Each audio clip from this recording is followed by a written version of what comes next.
Welcome back to the Ghost in the Machine, and today we're reviewing our weekend betting slips. Coach can't be here today, so I brought the actual Ghost in the Machine. Say hello, Mr. Ghost. Anyway, the first one that I want to bring up today is I had a two-leg on a CJ Stroud over for rushing yards and a Travis Etienne over on total receptions. And this is kind of a microcosm of our whole weekend, but we had trouble with the receptions lines all weekend. And I think the ETN is just the example I want to use.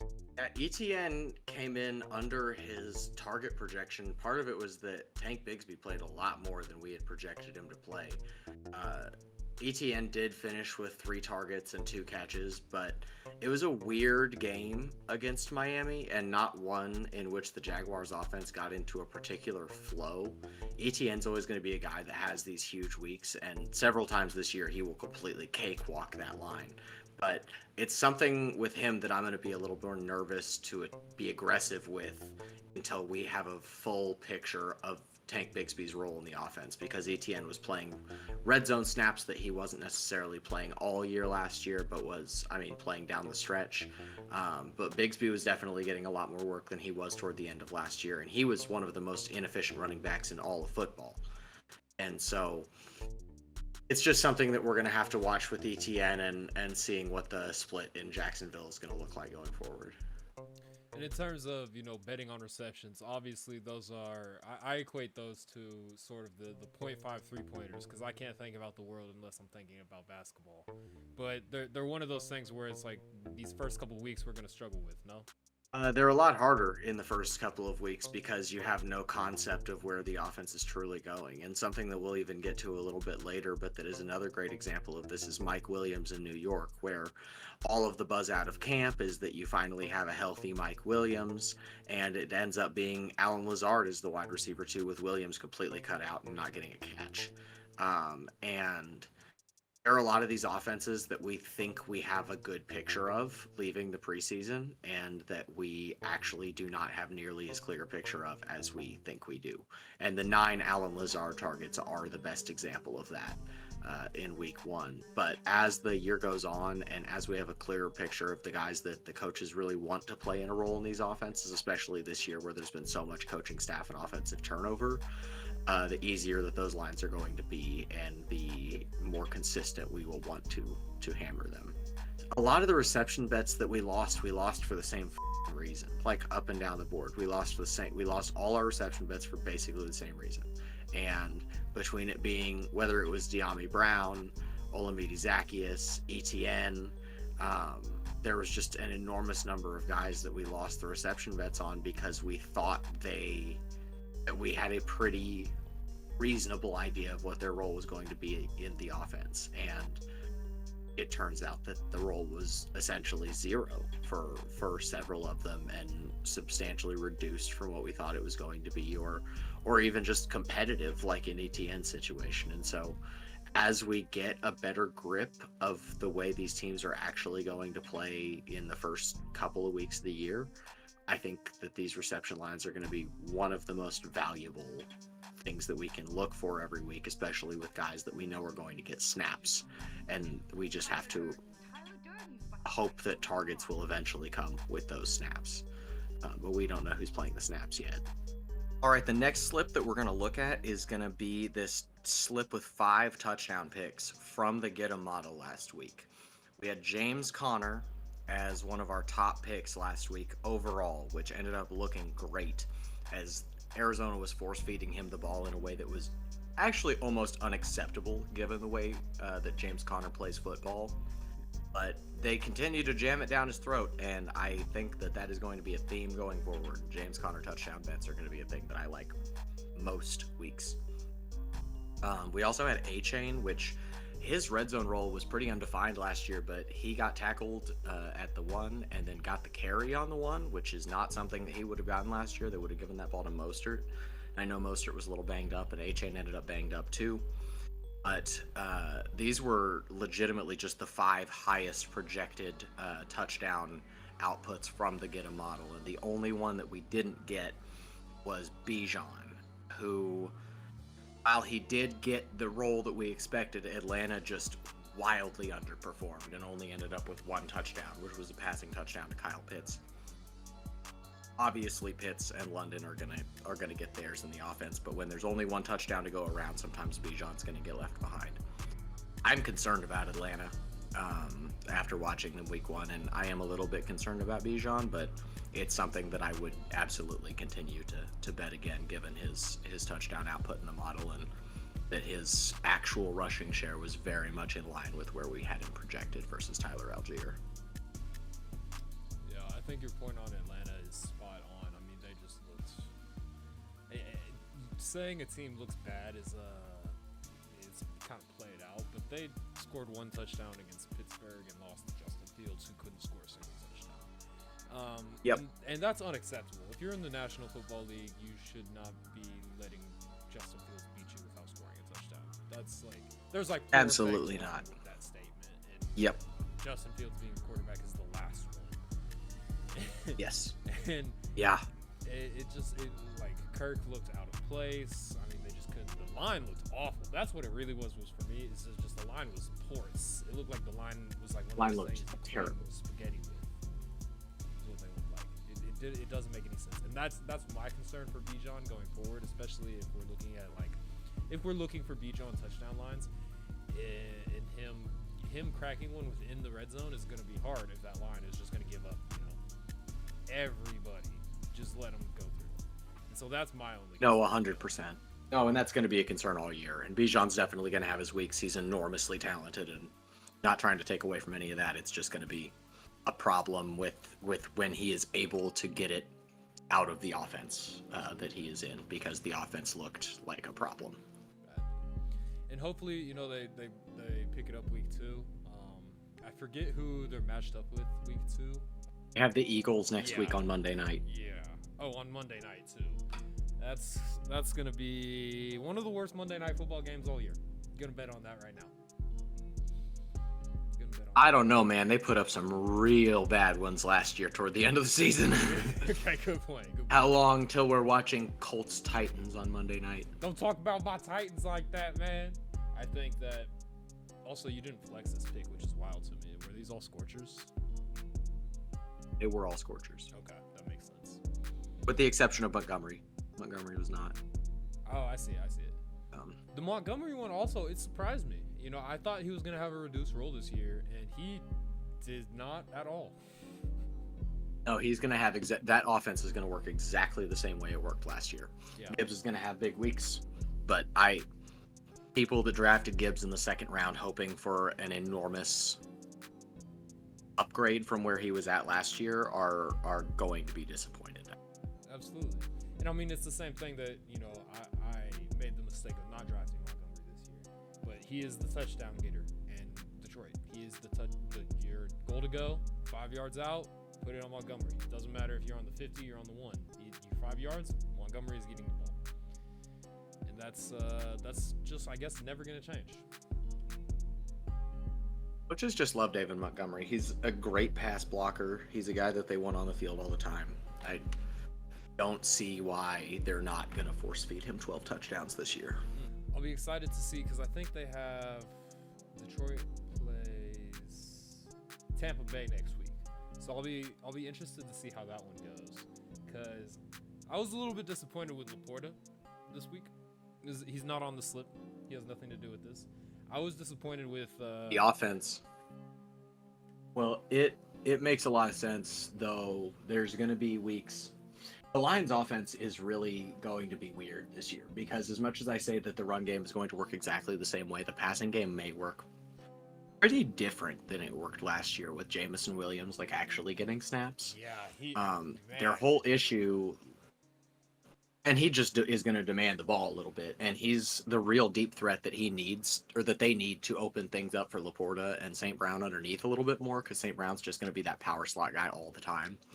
Mm-hmm.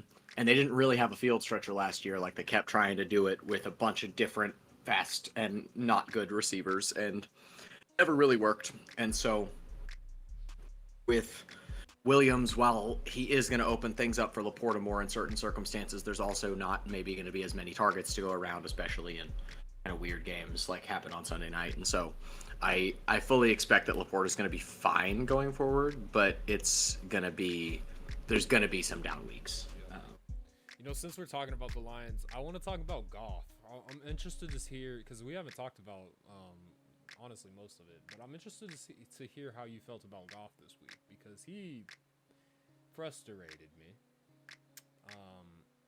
I'm not. Well, Jared Goff's a frustrating man. Jared Goff. And that's right. You're right. But it was just so hard to watch him because it was just the wrong reads almost most of the time. And that's the part that Jared Goff is the definition of a system quarterback. Like he is in a good system, but there's still going to be times where, especially at the beginning of the year, it just kind of takes him a second to get into the swing of things the way he needs to. And there's a hard cap of what you can expect out of Jared Goff in terms of like being a great quarterback. He is surrounded by great pieces who should make him look better than they made him look the other night. He needs to be a little bit better to allow that to happen, but at the same time, he's ultimately a frustrating man who will make you feel frustrated. Yeah. Oh man, aren't there so many of those players in the NFL? Isn't that just the sweet hell that we live in?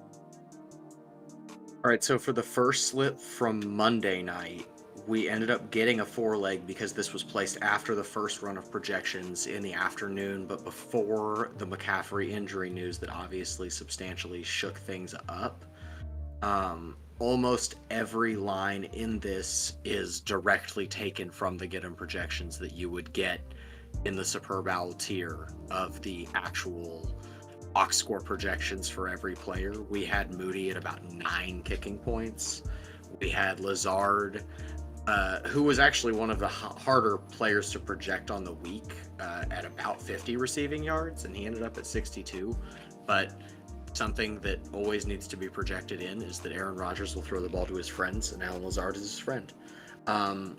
Rodgers, a half pick in his first game against the Niners, we had to bump his interception rate a little bit, and he was projecting for about 0.7 picks, which is, where I'm pretty comfortable betting the 0.5.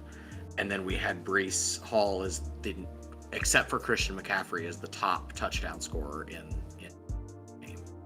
And so, just looking straight down the projections, this was one of the easiest slips to really throw together, especially if you were looking to bet on a Jets pass catcher in Lazard, all those lines felt like they were awkward, with Vegas also not really having any idea what the offense was going to shake out like. Yeah, I agree. I think a lot of the frustration that I've had is going with my guts when looking at the projections too. And it's like it's one of those things where it's like 20 yards for Lazard sounds outrageous, and then you watch him and he gets 9 targets, and it's like it just doesn't make any sense. But it's one of those things where it's like you're not thinking about, you're just looking at it. It really shows the variance that comes with week 1, though, and just the amount that we think we know going into week 1 versus the amount that we're shown we actually know at the end of week 1, especially with these pretty ambiguous offenses this year. Like the Jets, we've never really seen the Jets with Rodgers, and the Jets are lacking enormously in terms of like real receiver depth, unless you're going to bet on Mike Williams to play 17 games. And so obviously Lazard, like we had him projected for a target share, but between him, Xavier Gibson, Malachi Corley, Mike Williams, like those targets can go really anywhere from Rodgers. We saw him get through almost the entire first half without throwing the ball to anybody but Wilson and Breece Hall. And so I don't know, as these ambiguous situations continue to play out, some of these lower receiving yard numbers that are clearly just going to take 2 catches based on the archetype of the receiver are going to be things that we want to smash. Absolutely. And I think another one that I'm noticing lately, while we're on the point of it, is some of these kicker lines, at least for week 1, were so friendly. I know the Moody one was ridiculous, but also I think there was a Cairo Santos line. I'm gonna go look for it while I'm editing this, but I think there was a Cairo Santos line for like 5 kicking points, 5.5 kicking points, and he had, I think, around 30. And so it's one of those things where it's like the bets are where you're not expecting it. Everybody wants to bet on McCaffrey, obviously, but Alan Lazard is who's going to make money. Jake Moody is going to make money, and that's the hardest part of it, I think, as a bettor. 100%, and also like going through the first few weeks until Vegas has an idea of how many kicking points really to project, because it's a hard thing to project.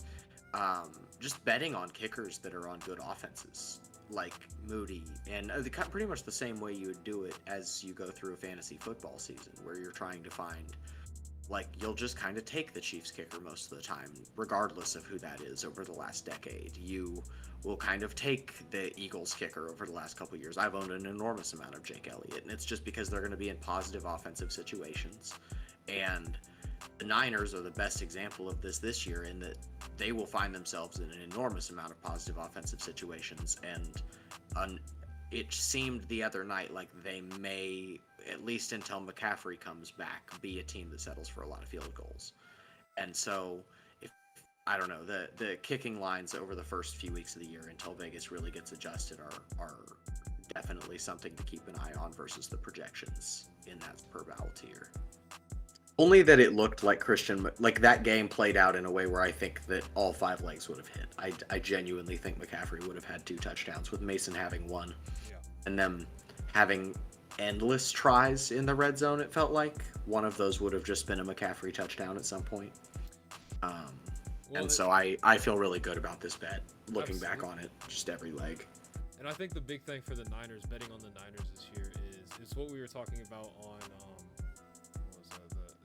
during the game, was just the time of possession was so ridiculous, and just the fact of the matter is the Niners are just going to have the football probably twice as long as their competition for most of the year, and so like bets like especially until McCaffrey comes back.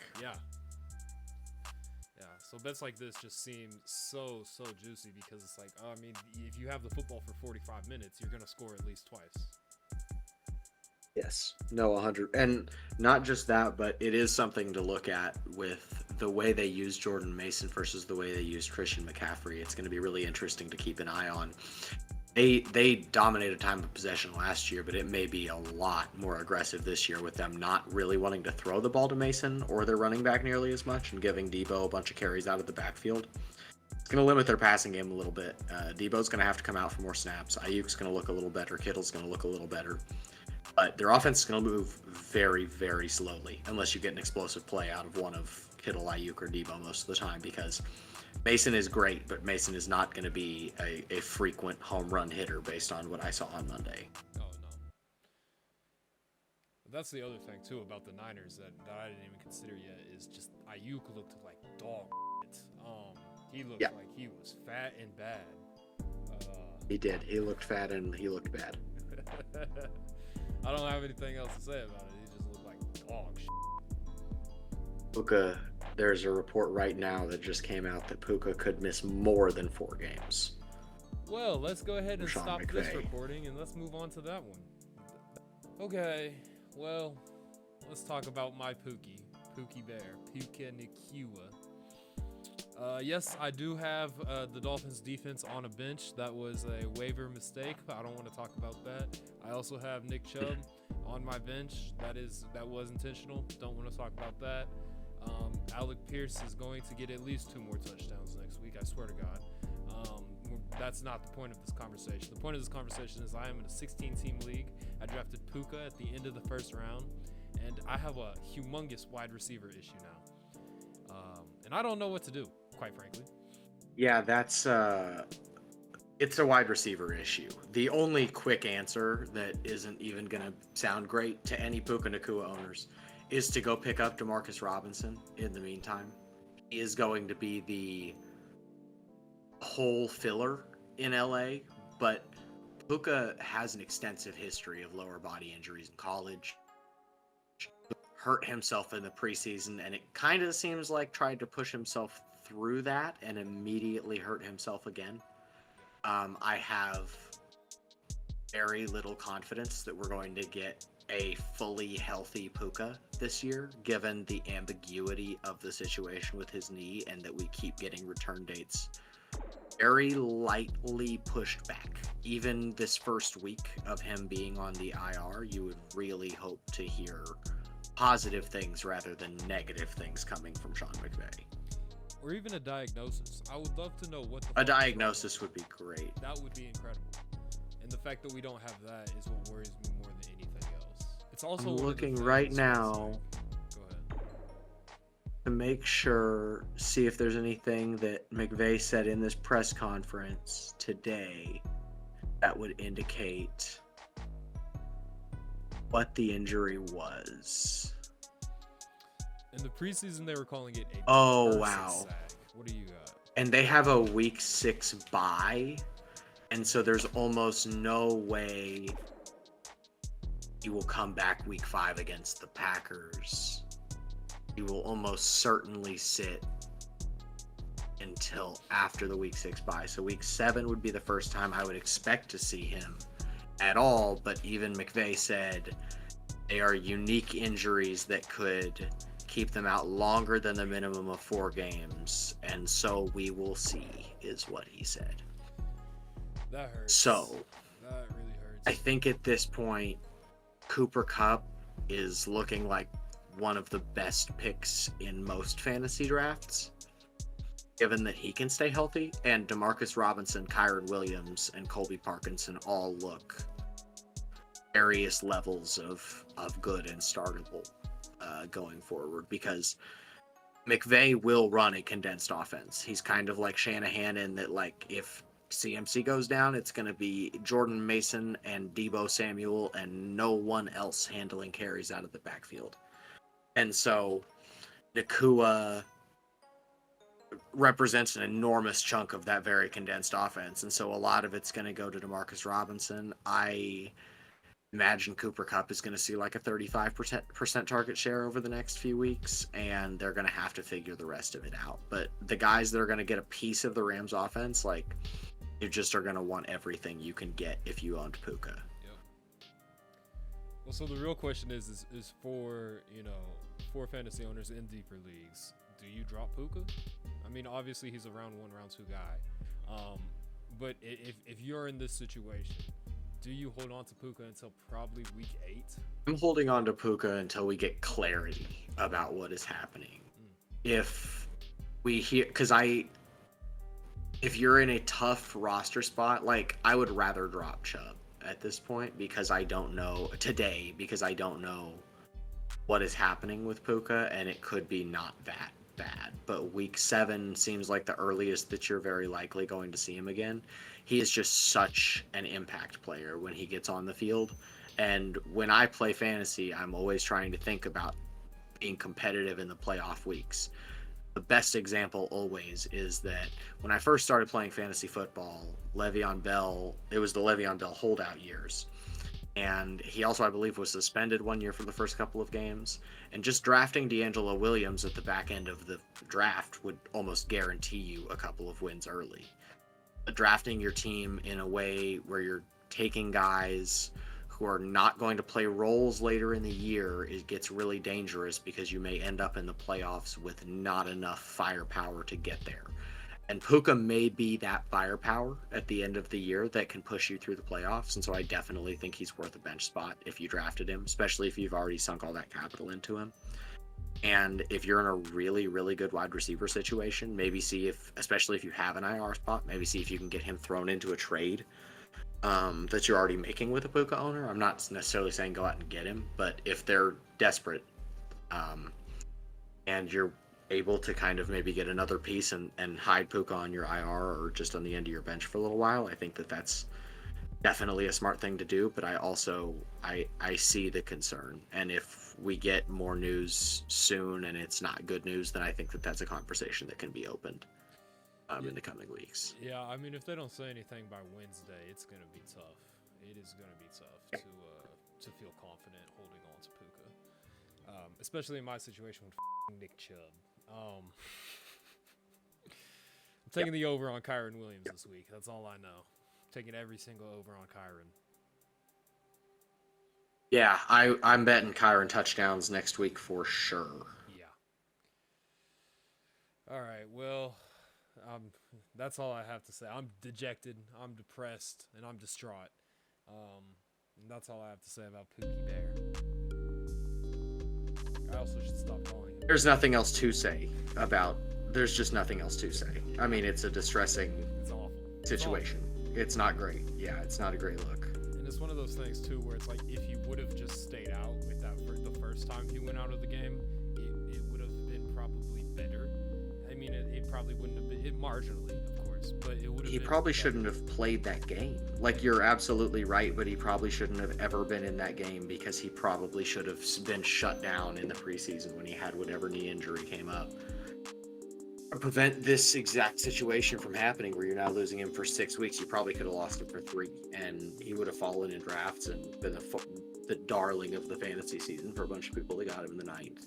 Yeah. But instead, a bunch of people got burned in round 2. Oh, it's so awesome. I love fantasy football, don't you? Last thing I want to talk about, actually, we didn't talk about this before. But do you think that the NFL should be held better responsible for early, like, non-Sunday injury reporting? Because it has come out that Jordan Mason knew that he was starting on Friday night. I saw And that we story. didn't find out until 90 minutes before the game.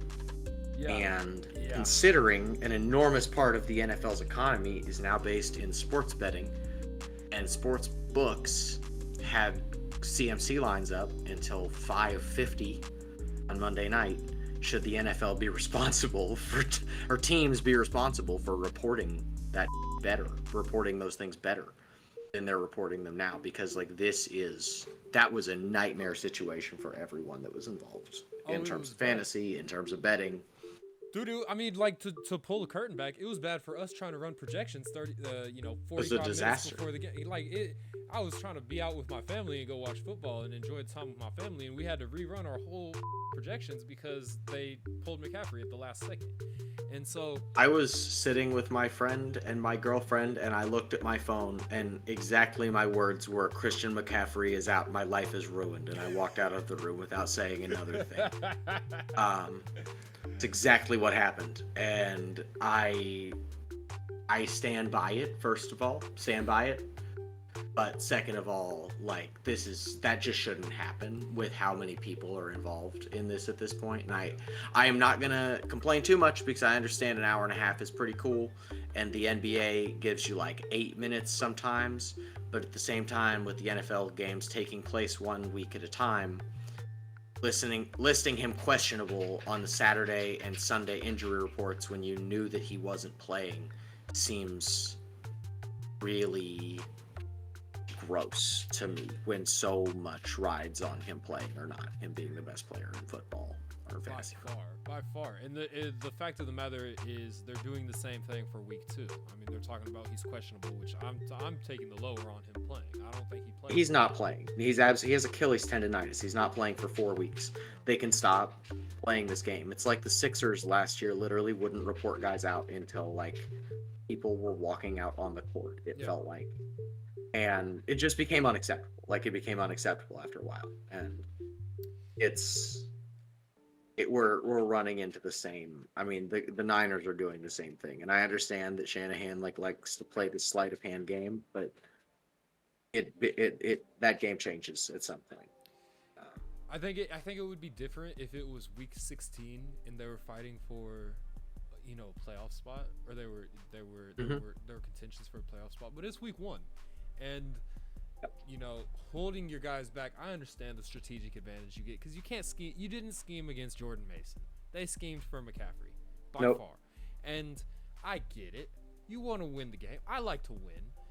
It's one of those things where it's like it's the way of which you go about it. It doesn't make a lot of sense either because they won by, I mean, what was the final score? I had it pulled up just a second. 32-19. They won by, so they won by 13 points. They won by 2 scores. So you were going to win the game anyway.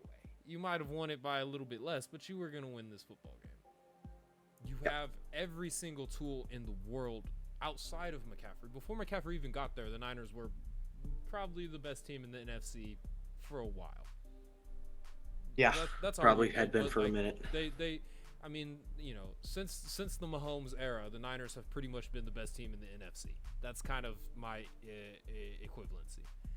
And to hold McCaffrey back, it is a financial thing. I mean, it's one of those things where it's like they maybe not the Niners organization had any financial interest in it for gamblers or anything like that, but I 100% believe that inactives should start to come out on Fridays. I think that the 550 thing is ridiculous. I think the 1030 thing is ridiculous. I think that there should be a mandatory report of inactives. And the questionable, doubtful tags, I don't agree with those. I don't think those should exist because game time decisions are never a game time decision. You wake up in the morning, you say, I'm not playing tonight. I feel like they should exist for certain circumstances, but I feel like they're used in circumstances they have no business being used in. And McCaffrey is the perfect example of that. There should be a round of inactives that comes out on Friday. They do report some guys out on Friday, but if a team should face some sort of consequence if it comes out later that their Q tag was complete bullshit and that they never had any intention of playing player. Like there should be some sort of repercussion that happens for that team when it comes out later that they were simply lying about it, like they were in CMC's case. And like that happens every week. It happens every week with some team. They like hide in an active. And like something that even comes to mind is last year when the Bengals kept doing the running T. Higgins out there as a decoy thing and like letting people bet on him, and then everybody just lost a bunch of money. There's no reason for those things to happen. I will never understand why teams are allowed to just do that and the NFL doesn't blink. No, and I think the McCaffrey thing is a glaring example of how flawed the injury reporting system is, because it's like I said, like the Jets make that game a lot more competitive through the first 3 quarters if they don't scheme for McCaffrey to have. What do we have McCaffrey for carry share, for his rushing share? It was like 65%, right? I had him at like 65%, yeah. And his reception percentage was what, like 20, 23? Yes, it was 21. It was at 21 before. So we're 2 nerds on the internet scheming McCaffrey for 80% of touching the football. An NFL team is scheming for that way more than we are. And so the fact of the matter is like it just ruins the integrity of the game at that point. Completely. You're asking an NFL team to play. You're asking an NFL team to play backyard football, which is bullshit. Yep. No, completely. I didn't even bet on completely. It's endlessly frustrating, and I'm just mad at it because I had like 6 lines up for McCaffrey. You had bets on McCaffrey. That's beside the point. But no, I mean, like, I don't even bet on him. I don't have him in any fantasy league I'm in. I have him in one best ball league, and that's it. And just the idea, which I need to check my best ball leagues, I forgot about that. But just the idea that you can hold it out, it's bullshit. It's frustrating, and you got me started, and I don't know how to stop. Yeah. Chris Sweeney just hit a home run. That's how we stop. That is how we stop. Check out our Discord if you want MLB bets. We got them. Go get them. This is our surprise discussion. Kendrick Lamar is playing the Super Bowl halftime show. This is no disrespect to Kendrick Lamar. The Super Bowl halftime show is in New Orleans, Louisiana. This Lil Wayne should have been doing the halftime show. Should have been Weezy. That's it. That's all I have to say. No stats, no data. You know he's not bringing Weezy out. Huh? How do you know he's not bringing out Weezy? Because I bet that's how that goes. I think the Drake thing stops that. Cash Money stops it. Because he's still been with Kendrick. Yeah, of course. He's still been with Kendrick. Well, Wayne's been neutral to all of this. The way that Nicki is freaking out on Twitter, the way Birdman is freaking out in general. If we don't get Weezy, baby, I'm up. I'm sad, man. I'm gonna be sad. I won't be sad. I can't lie and say I'd be sad. I love Weezy. I do. I love Wayne. I listen to Wayne all the time. That's not. Yeah, I want to watch Kendrick. Look, Kendrick is cool, but like, as a child of the 2000s, as a young adult now, I grew up on Wayne, and so the idea to have Wayne play his hometown Super Bowl is it's necessary. It'd be sick. Like, I'm not even mad at it. Yeah, be sick. I also want Kendrick. Yeah, Can't no, say I for don't. sure, for sure. We're gonna get an album, and like then he's gonna and you know he's gonna bring somebody sick out. Like somebody awesome is gonna come out. Oh man, I hope it's Wayne. He's bringing out Big Sean. Oh, I would die. I would die. Oh man. All right, I'm gonna cut that one there. I just wanted to spit my piece about Lil Wayne. All content on our channel is for discussion, entertainment, and illustrative purposes only and should not be considered professional, financial advice, solicitation, or recommendation. Past performance does not guarantee future results.